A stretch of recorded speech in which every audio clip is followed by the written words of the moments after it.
screw that interview.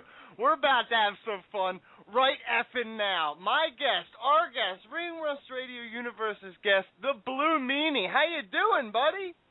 Hey, what's up, fellas? How you doing? Yeah, we're doing great, man. You like that intro? Is that exciting enough for you? I am so friggin' psyched. What's up, man? Great, I was listening to the pre-show stuff. It's been pretty amusing so far. Yeah, so listen, I'm looking forward to it. We're the best in the world, man. I yell that, and I figure if I yell that, people listen. Yeah, you gotta love a show that opens up with Pantera. So. Yeah, thank you.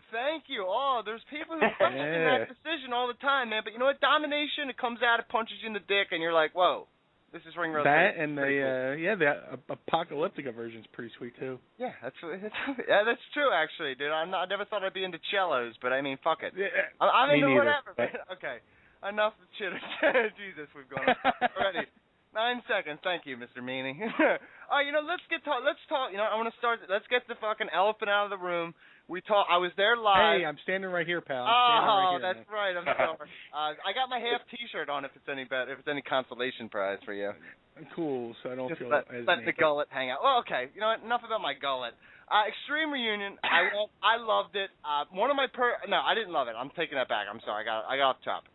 I loved your thumb wrestling and your match with the FBI. I loved your match. Honestly, it was one of the highlights of the night. Thank you. Many, and listen, you can admit as a wrestling fan as well as a wrestler that there were some big hiccups in that program.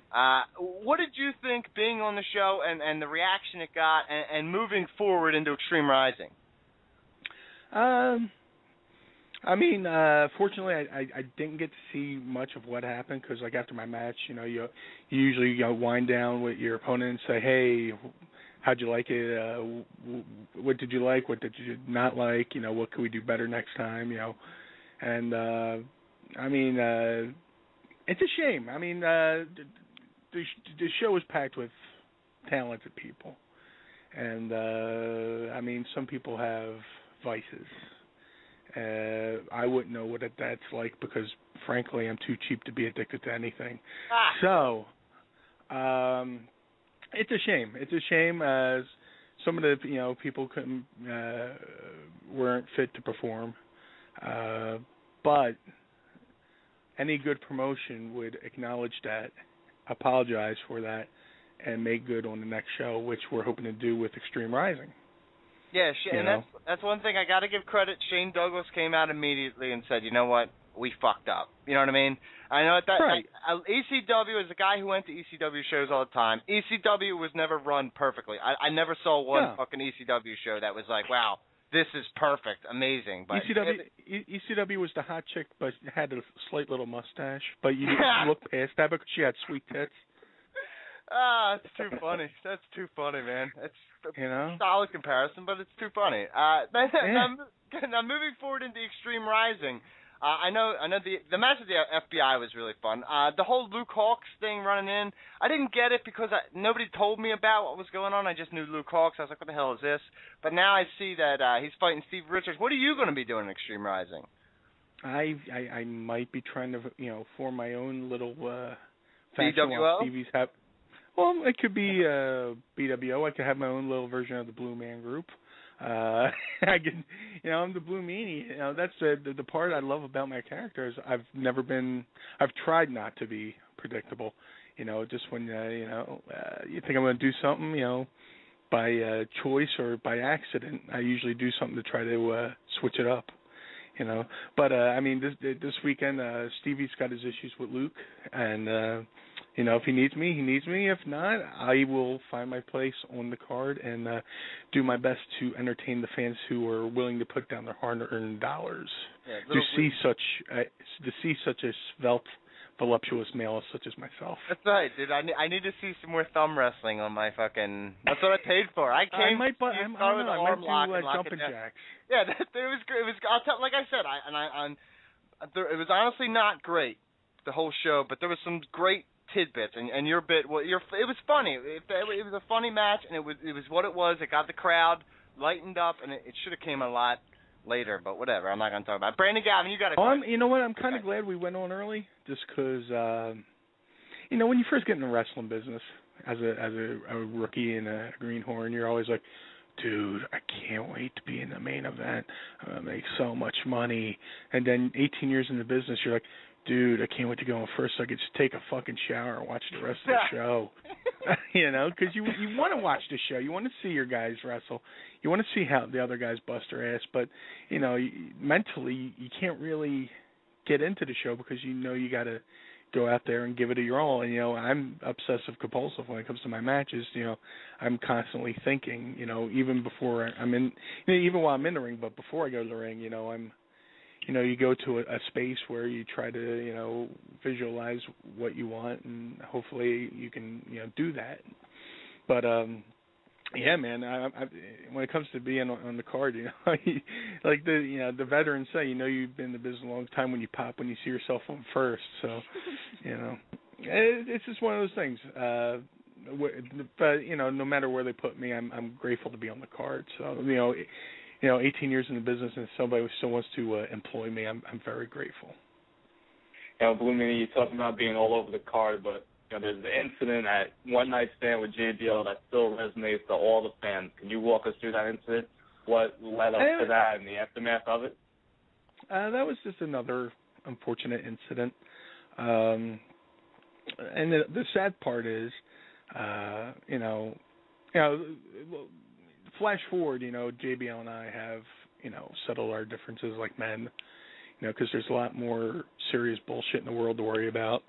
But when I, you know, but even before I went into WWE, I was a fan of his, and I went into WWE, and I guess that, you know, people like to test you, you know, and apparently, you know, I had heard stories, and you know, whether they were true or not, you know, you hear stories about people, and you know, I didn't feel, you know, respected, but nor should I, you know, I should have to earn my respect, but there, you know. There comes a time where, you know, you get ribbed. A rib turns into a hate. I mean, I can be ribbed with the best of them, you know, especially in ECW, you know, or even if you spend 5 minutes with Marty Jannetty, you know how to get ribbed, you know. It's just, you know, and it was unfortunate, you know. Things happened, things were said, you know, during my tenure there, and when I left the WWE, or you know, was future endeavored. There was an interview with myself, and I believe it was Buck Woodward, where I just said, you know, hey, you know, my time there was tremendous. You know, I got paid to see the world, but you know, Bradshaw's a bully, and I don't know if that resonated throughout the years, or you know, it's like the grapevine in grade school where they tell, you know, the teacher, you know, tells you one thing, and by the time it gets to the end of the classroom, it's totally morphed into something else. So I probably could have said he was a bully, and it probably morphed into something totally different by the time I got to him. So, you know, he, you know, thought I was talking shit on him, you know, and you know, I thought, you know, when I was just saying my piece, and, you know, the incident happened. It was unfortunate. Neither of us, you know, are proud of it. But, you know, after it happened, you know, I kind of went ballistic on the old internet. You know, I voiced my opinions. And that's when I got, you know, called from the WWE saying, hey, we'd like to bring you out, you know, maybe settle some differences. Maybe you could get some work out of this. You know, we'll try to make things right. In which, you know, they didn't have to, which was cool. They flew me out to Sacramento on July 3rd, and the taping was for SmackDown July 4th. It was like a double header show. And you know, I had a sit down meeting with Vince McMahon, told him my side of the story, and you know, he guaranteed that, you know, if I was to work with, you know, JBL that night, you know, nothing would happen. And then during the course of the day, me and JBL went into a room. We found a room where nobody was, and just sat down like two grown men and talked our differences out. You know, I said, hey, you did this, that, and this, and you know, it really wasn't cool. And you know, he honestly told me that he honestly didn't recall any of that. So, you know, you take a man at his word. You know, it had been like a few years between, you know, me being there and then the one night stand incident, and you know, like so much shit has happened to me in my life between, you know, I almost died, you know, from a bacterial infection in my lung and all this stuff, and you know, you think about all the real problems in the world, and you know, just something like that, it's worth putting aside. And me and John have become friendly, and we're Twitter buddies, and we talk sports now, and it's weird. Like, people keep saying, these guys are friends. It's like, yeah, we squashed it in 2005. Buy a new calendar, but it's cool. And I have nothing, I wish him nothing but the best. He's doing a lot of good stuff in Bermuda with children, with sports, and getting them off the streets, and turning them into responsible young men. And he's doing a mountain climb to raise money for his organization, and you can't hate a guy for that. You got to respect that. And here we are today. And things are cool.